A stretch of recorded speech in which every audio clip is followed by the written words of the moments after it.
আগামী ১৯ ফেব্রুয়ারি থেকে শুরু হতে যাওয়া চ্যাম্পিয়ন্স ট্রফির আয়োজক পাকিস্তান তারাই নিজেদের দল ঘোষণা করতে সবচেয়ে বেশি সময় নিয়েছে। ১৮ জানুয়ারির মধ্যে টুর্নামেন্টের বাকি ৭ দল স্কোয়াড দিলেও ৩১ জানুয়ারি স্কোয়াড ঘোষণা করেছে পাকিস্তান। ১৮ সদস্যের প্রাথমিক দলে না থাকলেও সবাইকে চমকে দিয়ে পাকিস্তানের ১৫ সদস্যের দলে জায়গা পেয়েছেন এবারের বিপিএলে খেলা খুশদিল শাহ ও ফাহিম আশরাফ। তাদের জায়গা করে বাদ দিতে পড়েছেন ইরফান ও মুকিম, আর তাতেই চটেছে পাকিস্তানের ৩ সাবেক ক্রিকেটার ওয়াসিম আকরাম, রশিদ লতিফ ও তানভীর আহমেদ। ক্রিকেট পাকিস্তান সাম্প্রতিক সময়ে লিস্ট এ ক্রিকেটে খুব ভালো না করলেও পাকিস্তানের চ্যাম্পিয়ন্স ট্রফির দলে জায়গা পেয়েছেন pace bowling allrounder Fahim Ashraf.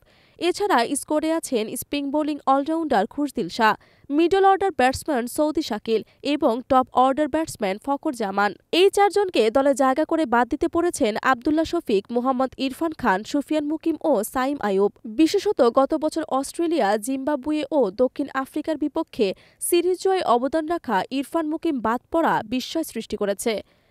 IL টি-20তে ধারাভাষ্য দিতে গিয়ে ওয়াসিম আকরাম বলেন, দেখলাম ফাহিম আশরাফকে নেওয়া হয়েছে, সে প্রতিভাবান ক্রিকেটার আর আমি তাকে শুভকামনা জানাই। কিন্তু সর্বশেষ ২০ ম্যাচে ওর বোলিং গড় ১০০, ব্যাটিং গড় ৯। খুশদিল শাহর পারফরম্যান্সও ভালো নয়, তবে জায়গা পাওয়া পুরোপুরি অপ্রত্যাশিত। রশিদ লতিফ বলেন, মনে হচ্ছে এটা রাজনৈতিক বাছাই। ফাহিম আশরাফ সাম্প্রতিক সময়ে এমন কিছু করেনি যা তাকে দলে ঢোকার নিশ্চয়তা দিতে পারে।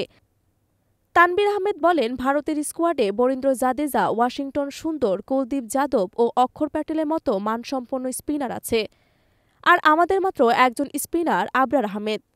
২০২৩ সালে পাকিস্তানের হয়ে ৩ ফরম্যাটে খেলেছেন ফাহিম আশরাফ।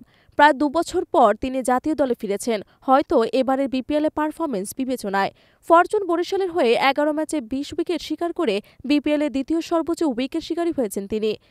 ব্যাট হাতেও ২৩১.৮১ স্ট্রাইক রেটে ১০২ রান করেছেন।